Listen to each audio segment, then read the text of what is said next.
keep Not the like timeline rat alive. miles.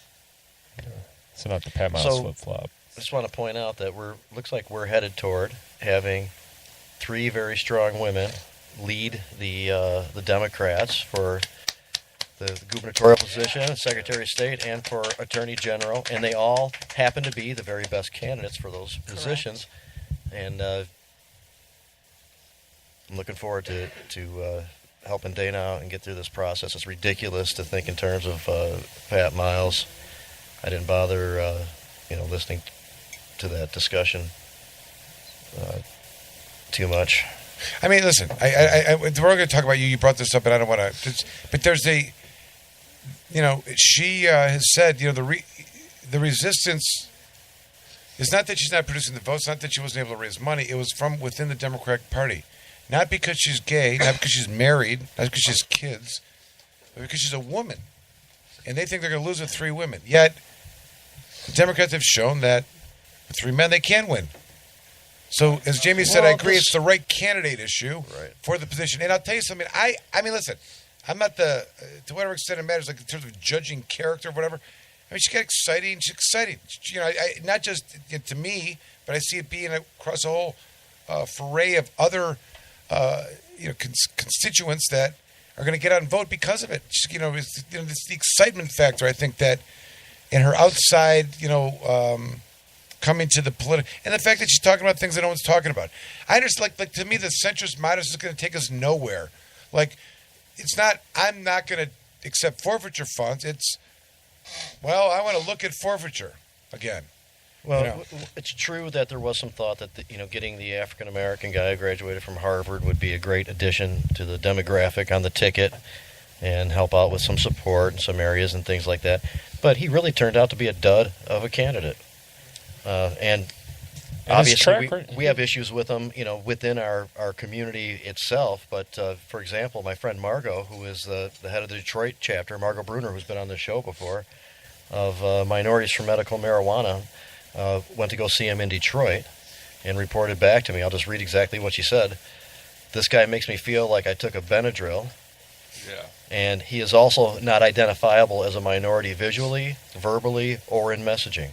There's a reason why, and she's not the first one to say that. No, of course not. And there's a reason why all these major establishment people who some may believe support Miles aren't coming out in support of him and saying that they're neutral, is because they know that the support is not there. If it was, they would have no issue in saying they support him. If the party continues to play to the center, as has been their playbook, that's what moves the entire conversation rightward every single election. That's how we've moved ever rightward. And the party is now not even recognizable anymore. And we got to start moving back the other direction with some radical progressivism, as the Republicans referred to it in their newsletters. It's pretty clear that the Democratic Party has produced a candidate that put some energy and life into the system. And they kind of in my opinion, did not take advantage of Bernie Sanders last time around when that phenomenon was happening and ride that hot hand. I know a lot of people really, really do like Hillary, and that's cool, and I understand that as well. But that was kind of the hot hand, and maybe there's a lesson learned there for some people.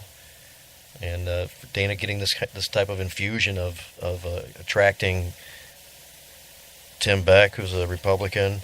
I've mentioned before a friend Dennis, who is a former political advisor to Angler, worked for the Bush administration and retired from the Snyder administration. He's going to be there with us at the convention. Really? Yeah. Is he Dennis? Many other independents. I mean, this is something that the party can utilize as a way to kind of change things around a little bit and bring some excitement. There's been, I heard the number, some 3,300 additional people signing up for the party, which is unusual. I know that MI Legalize assisted in nearly 300 of those at our events. And so that's for Dana. I think Camorran Law did the other 3,000. We endorsed Dana, and Camorran Law did quite a few of those other ones and helped out, support many other events that had the ability to get people signed up. I signed up at one of Dana's fundraisers.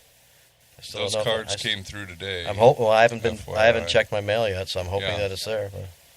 Those cards came through today from that batch, the last batch before the The old before badge. the convention was mailed out today. So the thing that Pat Miles can't compete with is that Dana is real, and she's real on a whole number of fronts. She has fought an uphill battle, and she fights for the underdog. The amount of losses that she had to take in order to fight and go to the Supreme Court for the gay marriage ban being overturned just shows like she's in it for the right reasons. And Pat Miles can't say that. And I'll tell you one other thing. I don't recall Dana saying anything negative about Pat Miles. She's always ran her campaign on her own merits. And what I think this latest action by Pat Miles does is it really shows us the character of the man that they're trying to put in that seat. And that is a man that has no integrity and knows that he's outgunned politically through the people with Dana, and as a result is going to take these low shots over what we call technical violations. We were laughing, Deb and I, a little earlier because, and Jamie knows this, I mean, on these campaigns, these campaign finance reports always get amended. They always get amended. They're so incredibly complex. And sometimes the financials get amended. In this case, all the money's accounted for. It's just reporting a couple of the fundraisers. Well, it's exactly it's so complicated. People don't understand. You have to have all this information on every donor. So your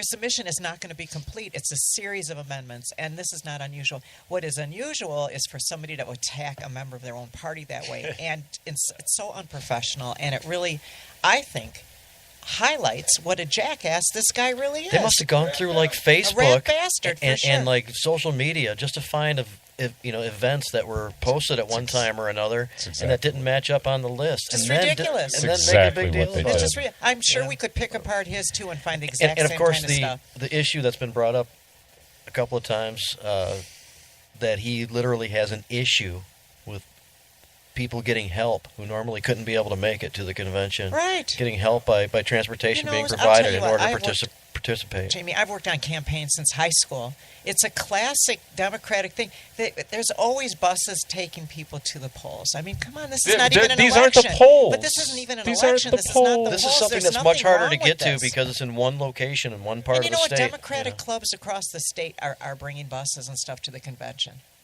People are doing that already, so why can't Dana have She people should, coming? and it's really cool that she is. And she will. There's nothing improper about it. There's nothing improper, and it will all come out. This is just But a people will be stunt. coming from up north and all over the state. You think everybody's coming in an individual vehicle? No, people are in clubs and in districts all around the state are coming on buses to begin with. This is a big convention, and there's going to be about 3,300 extra people here than they normally had, and I think this is going to be a big deal this year. And those are generated by Dana primarily. you can find all the locations of the buses in Pat Miles' complaint filed today. If you need a ride. Yeah, if you Yeah, need if a you ride, need a just ride, check the they're all complaint. there. They're Just check listed it. in there. They'll be there. But it's ridiculous, and amendments will solve the vast majority of it. And the bus allegation is friggin' ridiculous. It's because not it's a polling obviously place. It's other- not. It's not anything. This having is to a do with convention. polling People place. are participating with the party. It has. Let me say something. Oh, This discussion of whatever we're doing about the party and the party talk is I think, suspicious. I'm not sold on any party. I'm telling you. If Dana loses, that party I'm done. is done nothing but an attempt Pat to Miles damage will not himself. realize this energy that Dana's provided. Maybe a little bit. Maybe some leftover. He'll still stuff. underperform the ticket, just like But Yep. the last candidate taught. Listen, they're Yeah, selecting he'll an post easy the target. same They are. I wanna tell you 44%. something. And it's an opinion that I think, Ben came to with interacting with what I'm telling you are centrist Democrats, those that don't want three women on the ticket. That's part of it. Secondly, they think central Democrats are going to bring the That's independents and the independents, There's a right? history, Michael. And that because of her progressive tendencies or progressive position she's been her entire life, that somehow was going to scare away those people. That's the argument. But, Okay, how but ridiculous. listen, it's it's not the just exact Ben. opposite. It's the exact opposite because that's what we've had. I know.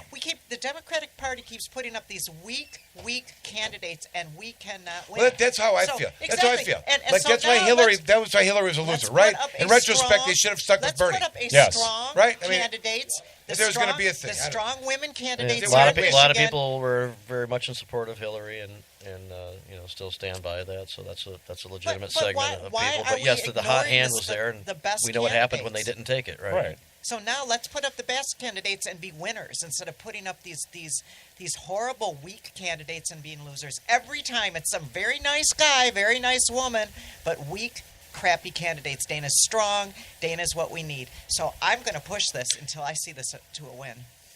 I had an argument with someone about that. Like they with the issue of Hillary. Like it was what it was. I voted for him. I'm not saying I didn't. And to me there was We all it's- did. It was, We it all was, voted but for but her. let me say Everybody this. voted for her.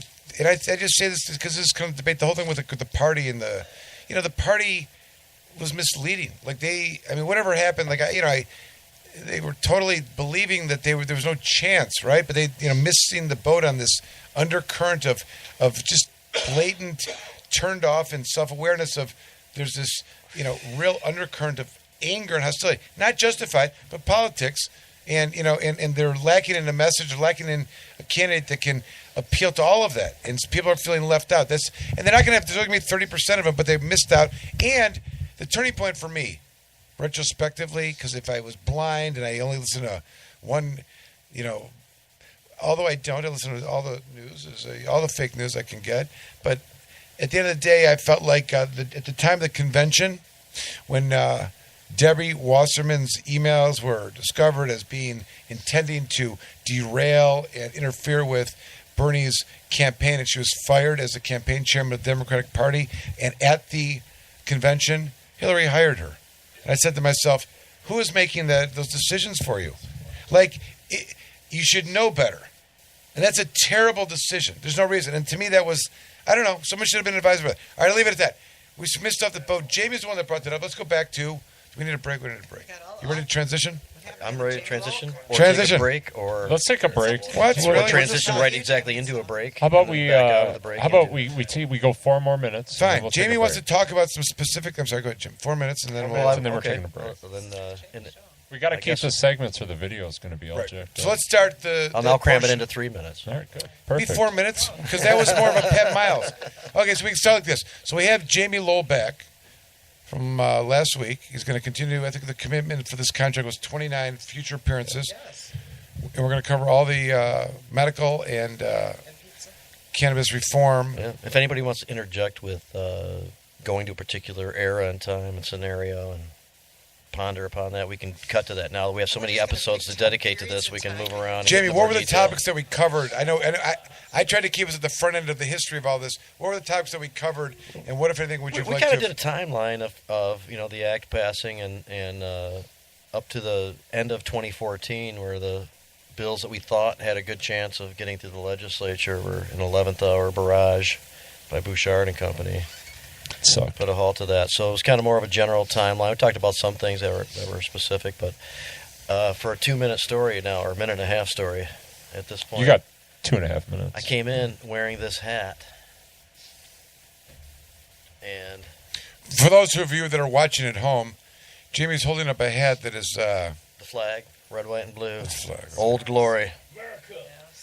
And but many years ago, when Schuette was first running for his first term of Attorney General, spearheaded by Chuck Ream, a group of us, sometimes including Tim Beck, sometimes Captain Kirk, many others, and Chuck, and of course, as the year he printed those signs with the "Stop Schuette," the stop signs that said "Stop Schuette," and he drove all over the state with peanut butter with Gersh and planted them all up and down the highway and everything. And we went to all these protests, and one of them ended up one of the appearances by Schuette, because the candidates would travel around in a bus with Robert Young was on that bus, and Schuette. I remember everybody. Whatever. They were all traveling around together, and Schneider, of course, was and they ended up being outside in Ann Arbor, outside of of a business in Ann Arbor,